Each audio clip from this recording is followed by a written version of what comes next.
Querido amigo, temos diante de nós todo o conteúdo do capítulo 28 do livro do Êxodo. Com os seus 43 versículos, temos um trabalho grande para realizarmos durante o programa de hoje. Esse capítulo trata sobre as vestes sacerdotais e podemos dividi-lo em 7 partes. Primeiro, o sacerdote de Arão e seus filhos. Segundo, a estola ou o colete sacerdotal. Terceiro, o peitoral. Quarto, o urim e o tumim. Quinto, a sobrepeliz ou manto sacerdotal. Sexto, a mitra de ouro. E, finalmente, em sétimo lugar, as vestes sacerdotais em geral. Muito bem, depois de ter revelado o modelo do santuário, com todos os detalhes possíveis, Deus, a partir desse ponto, instrui a Moisés a respeito dos regulamentos para o ministério sacerdotal. Como vimos, todos os detalhes do tabernáculo apontavam para Cristo e sua obra e para a necessidade do pecador ser redimido em Jesus Cristo. Quando uma criança começa a ser alfabetizada, normalmente ela aprende através de um livro de quadros e de figuras. Por assim dizer, a Bíblia é um livro de figuras e quadros. Portanto, esses ensinos através do tabernáculo e de outras figuras são importantes também para o nosso aprendizado. Precisamos desse grande livro de figuras, de simbolismos, para conhecermos as verdades divinas por meio de Cristo. Então, em primeiro lugar, nos versículos 1 a 5, temos a convocação de Arão e os seus filhos. Veja o nome deles: Nadab, Abiú, Eleazar e Itamar, para oficiarem diante do Senhor como sacerdotes. Arão e seus filhos, então, seriam sacerdotes diante de Deus. E como sacerdotes, deviam ter roupas sagradas, isso é, roupas separadas para esse uso exclusivo. Roupas adequadas, feitas por pessoas habilitadas pelo Espírito de Deus. Para exercerem esse ofício tão especial, era necessário, então, roupas adequadas e específicas para esse ministério. Um destaque importante é o objetivo dessas vestes, conforme o versículo 2.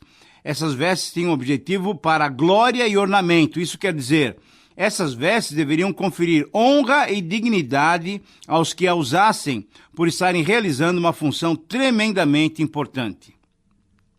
Você, querido amigo, sabe quais eram as funções dos sacerdotes? Será que você consegue se lembrar? Muito bem, isso mesmo. Vamos lá, vamos anotar. São 7 funções que os sacerdotes tinham. Se você quiser acompanhar, anote-as aí então. Primeiro, eles tinham o dever de serem os mediadores entre Deus e os homens. Como representantes de um Deus santo, os sacerdotes deveriam ser santos também, separados como todo o local de adoração, o tabernáculo, os materiais que o constituíam, bem como todos os seus utensílios. Segundo, eles tinham o dever de cuidarem do local da adoração, isso é, eles é que eram os responsáveis por todo o tabernáculo e pelos seus utensílios. Uma terceira responsabilidade, eles tinham atuação como juízes. Isso nós vemos em Deuteronômio capítulo 17, versículo 8 a 13. Em quarto lugar, uma outra responsabilidade, eles tinham o privilégio de abençoar as pessoas. Isso nós vemos em Número capítulo 6, versículos 22 a 27. Mas eles tinham também a responsabilidade de consultarem e anunciarem a vontade divina através do Urim e do Tumim. Nós vamos estudar isso hoje um pouquinho mais. Em sexto lugar, eles tinham a responsabilidade de ensinarem a lei divina ao povo, conforme nós vamos verificar depois em Deuteronômio 33, 10. E, finalmente, uma outra e uma última responsabilidade que eles tinham, que os sacerdotes tinham, era honrarem e respeitarem a Deus, oferecendo sacrifícios puros e santos ao Senhor, conforme nós lemos em Levítico 22, 18 a 25. Mas ainda um outro detalhe sobre essas roupas especiais nós precisamos fazer. Não devemos pensar que havia poderes miraculosos naquelas vestes, de jeito nenhum. Essas vestes não tinham poder sobrenatural, como alguns hoje em dia propagam que existem lenços poderosos que, tocando as pessoas, elas ficam curadas. Não, na verdade, isso é superstição. Não é isso que temos aqui. O sentido de santidade aqui é o de ser separado para o serviço religioso. Quer dizer que essas vestes deviam ser separadas para o uso no serviço de Deus, isto é, aquelas roupas seriam colocadas à parte para Deus. Tudo aquilo que separamos para Deus é santo. Em segundo lugar, na segunda parte desse nosso capítulo, nós temos os versículos 4 a 14. Nós temos primeiramente a relação das 7 peças que deveriam ser confeccionadas, bem como o material a ser usado para a fabricação dessas peças. Conforme o versículo 5, seriam usados ouro, estufo azul, púrpura, carmesim e linho fino retorcido. Como você deve reparar, eram todos materiais muito bons. É isso mesmo, isso quer dizer que Deus queria e ainda quer que as melhores coisas sejam usadas para o seu serviço. Muitos irmãos, muitos líderes e até pastores se confundem nessas questões. Veja só, eles creem que por serem ministros não podem usufruir daquilo que é bom, para não darem mau exemplo. Mas eu creio que o texto mostra alguma coisa um pouco diferente, ou melhor, bem diferente. O que há de melhor, com extrema qualidade, é na verdade aquilo que devemos usar para o serviço do Senhor. A palavra condena aqueles que querem exercer o ministério por sórdida ganância, conforme nós lemos lá em 1 Pedro 5:2. Mas aqui tratamos sobre as vestimentas de Arão, que eram muito importantes. Eram feitas de material de extrema qualidade. Mas, sobretudo, devemos nos lembrar que toda essa qualidade era um símbolo de que o trabalho do Senhor deveria ser feito da melhor maneira possível. Lembrando também que nos dias de hoje, o que vale de fato é o nosso interior. O que importa é como Deus vê o coração daquele que ministra ao Senhor. Não tem importância o exterior. Se o terno ou a camisa, o vestido ou a blusa foram comprados em lojas populares ou se foram comprados no melhor shopping da cidade. Não importa se o carro que você tem é novo ou se já é bem usado. Por outro lado, é importante também que tenhamos o melhor equipamento para o serviço do Senhor. Devemos fazer todo o possível para apresentarmos ao Senhor o melhor que pudermos. Por exemplo, os equipamentos que estão gravando agora esse programa, como é que eles devem ser? Velhos, antigos, fora de linha, baratos? Não, com certeza não. Devem ser os melhores equipamentos para fazer o trabalho do Senhor da melhor maneira possível. Então nós estamos querendo sempre o melhor para nós. Porém, nem sempre estamos querendo fazer o melhor para Deus. Esse é o problema. Devemos cuidar com isso. Então, o que vale é como nós usamos essas ferramentas no trabalho de Deus. É isso. É a motivação que vale hoje. As vestes de Arão e dos demais sacerdotes, na verdade, são coisas do passado. O passado era sombra, indicava para o futuro. E em Cristo, o futuro já veio. Tanto as igrejas não devem julgar os pastores e os seus líderes, como os obreiros e pastores, não devem agir apenas para agradar esse ou aquele membro que ainda não é maduro, tendo no seu coração o desejo de desfrutar desse ou daquele bem que gostaria de adquirir. Querido amigo, na verdade, nós precisamos de maturidade em nossas comunidades e em nossos relacionamentos. Mas além de nos apresentar a relação das roupas e os materiais com que elas deveriam ser confeccionadas, o texto nos mostra a primeira peça do vestuário, a estola. A estola, veja que nome interessante. Essa estola é aquilo que nós conhecemos hoje em dia como um colete. Com certeza seria uma peça muito bonita, de linho fino, composto de 2 partes, sem mangas, enfeitado com fios coloridos que ia aproximadamente até a altura do quadril, presa ao corpo por um cinto feito de uma maneira muito bem esmerada, isto é, feita com capricho, conforme o versículo 8. Haviam também, conforme o versículo 9 a 12, 2 pedras de ônix, provavelmente esmeraldas, nessa vestimenta, e elas ficavam à altura dos ombros do sacerdote. Os nomes dos filhos de Israel se achavam gravados nessas pedras, 6 em cada uma das pedras. Essas pedras com os nomes gravados serviriam para a memória diante do Senhor, significando que o sumo sacerdote representava todo Israel quando ministrava no tabernáculo. Querido amigo, em relação a essa estola sacerdotal, fica a lição de que Deus quer o melhor para o seu serviço. Quando prestamos o nosso culto a Ele, que possamos fazer o melhor para o nosso Deus em reconhecimento de quem Ele é. Em terceiro lugar, uma terceira divisão do capítulo, nos versículos 15 a 29, nós temos agora as instruções sobre o peitoral, chamado de peitoral do juízo ou peitoral das decisões. Era uma peça única de tecido, ela tinha uma dobradura como se fosse um bolso quadrado e tinha na parte da frente fixada 12 pedras preciosas em 4 fileiras, em que os nomes das 12 tribos de Israel também estavam escritos. E também tinha o Urim e o Tumim.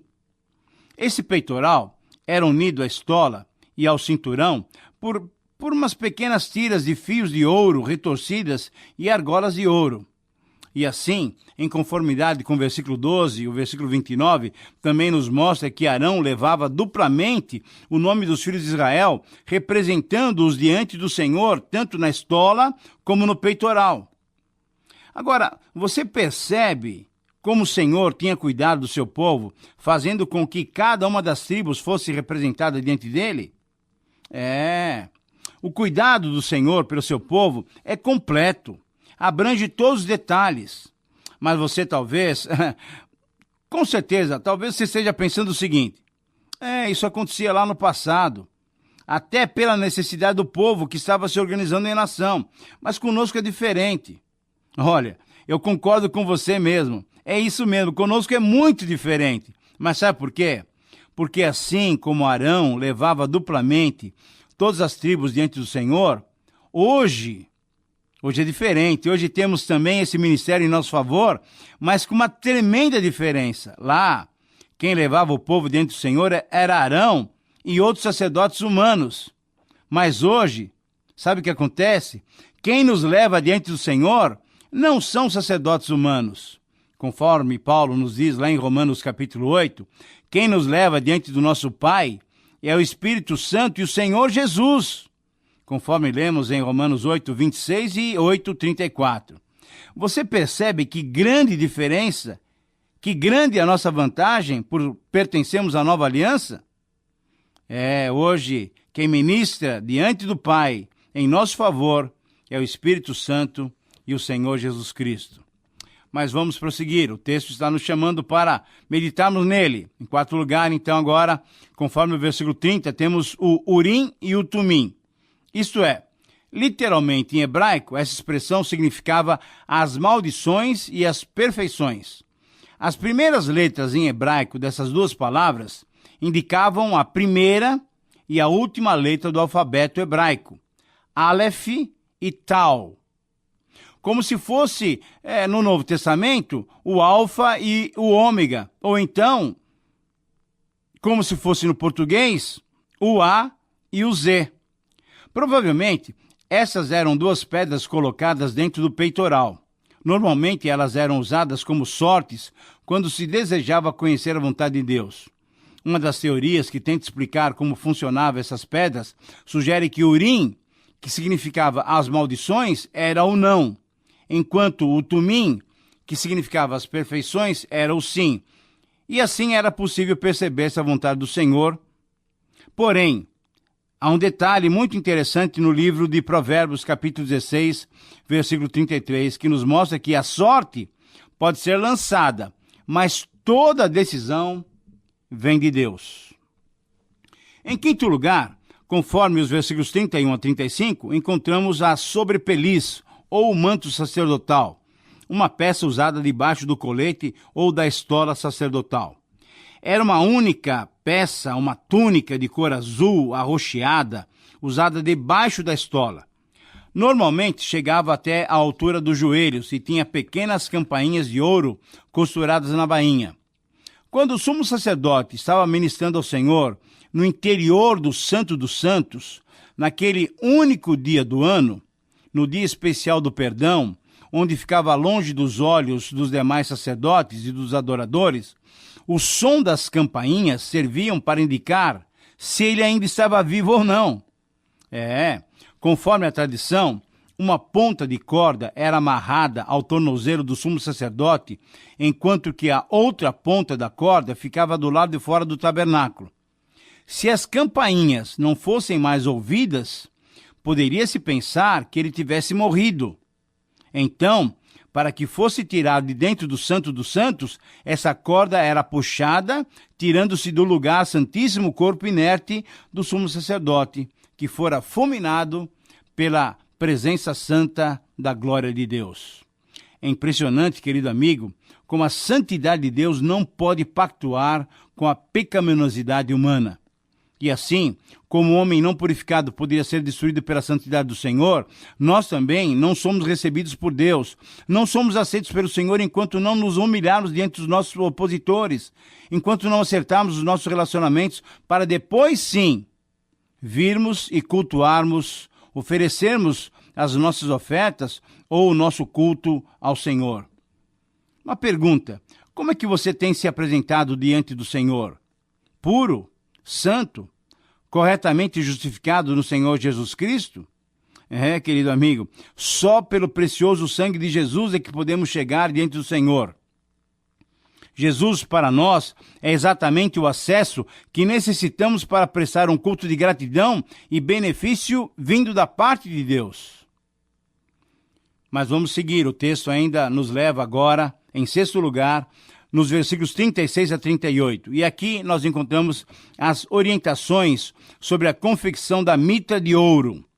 Essa mitra era como um turbante, uma tiara. Às vezes ela era chamada também de coroa, conforme nós vamos verificar em 29, versículo 6 e em 39, versículo 30. Nessa mitra, nesse turbante, ficava uma lâmina de ouro com a seguinte inscrição: Santidade ao Senhor, ou Santo ao Senhor. O significado era muito profundo. Mostrava Arão como representante religioso de Israel diante do Senhor, alguém separado para aquela tarefa. A santidade cerimonial, mas sobretudo oficial, do sumo sacerdote é que o capacitava a apresentar as ofertas imperfeitas, tornando-as aceitáveis diante do Senhor.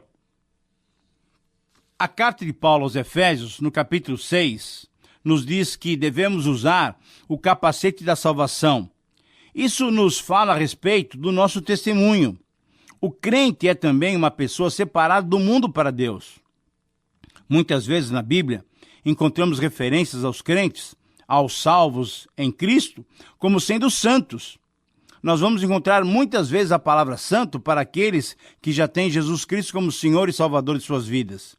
Isso não quer dizer que aquela pessoa já tenha alcançado um nível espiritual onde não haja mais possibilidade de pecar. Não, mas trata-se de uma pessoa separada por Deus para o seu serviço e para a sua glória. Portanto, o nosso proceder deve ser coerente com aquilo que professamos. Você pode dizer, com sinceridade, que tem sido santo o seu procedimento? Isto é, o seu procedimento tem se destacado dos outros que convivem com você e ainda não são cristãos? Veja bem, eu não estou falando de não pecar, mas estou chamando a sua atenção para o fato de ser necessário termos uma maneira diferente de agirmos ao levarmos o nome de cristãos. Bom, estamos chegando quase ao final do programa e também ao final do capítulo. E assim, em sétimo lugar, nos versículos 39 a 43, encontramos as orientações sobre as vestes sacerdotais de uma maneira geral. Nesses versículos finais do capítulo, encontramos as outras vestes sacerdotais mencionadas rapidamente e de um modo assim bem geral. No versículo 39, temos mais uma túnica que deveria ser confeccionada. Deveria ser uma túnica longa, usada por baixo do roupão, debaixo do manto. Essas vestes sacerdotais deveriam ser usadas sempre que um sacerdote ministrasse na presença de Deus. Enquanto o destaque ficava com o sumo sacerdote, com as suas vestes e ornamentos mais bonitos e simbólicos, os demais sacerdotes Eles também deveriam ter vestes especiais, mas elas não eram tão bonitas, tão simbólicas quanto as do sumo sacerdote. As túnicas mais simples, os cintos, os turbantes ou as tiaras eram as vestimentas gerais dos sacerdotes. Porém, nós devemos notar, conforme o versículo 40, uma semelhança com o versículo 2. Por quê? Porque a motivação dessas roupas especiais era de conferir honra e dignidade ao ofício sacerdotal. Sim, querido amigo, era um ofício especial diante do Senhor. Ainda sobre essas vestes comuns a todos os sacerdotes, devemos mencionar os últimos versículos desse capítulo, isto é, os versículos 42 e 43, que fazem referência àqueles calções de linho que já tínhamos visto em 20 e 26. Muito bem, são vários detalhes que nós estamos aprendendo, estamos vendo com relação a essas vestes tão especiais para esse serviço tão especial também de ministração diante do Senhor. Querido amigo, na verdade, em cada um desses detalhes, nós vemos a orientação do Senhor para que o culto oferecido a Ele fosse um culto puro e sem impedimentos. Vimos a preocupação com as vestes dos sacerdotes, que eram homens separados para o serviço do Senhor.